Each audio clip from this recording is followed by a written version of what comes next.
To enable and use voice typing in POCO X8 Pro, first of all, you will need to open settings on your device.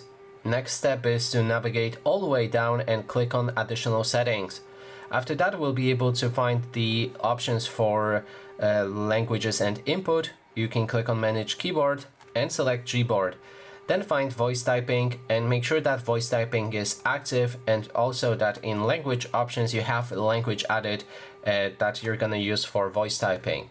Now when it's ready, you can open your keyboard and you should see this microphone icon. You can use it by clicking on it and allowing permissions. That way you'll be able to speak, and it will try to translate all of the things that you said into words that are written down.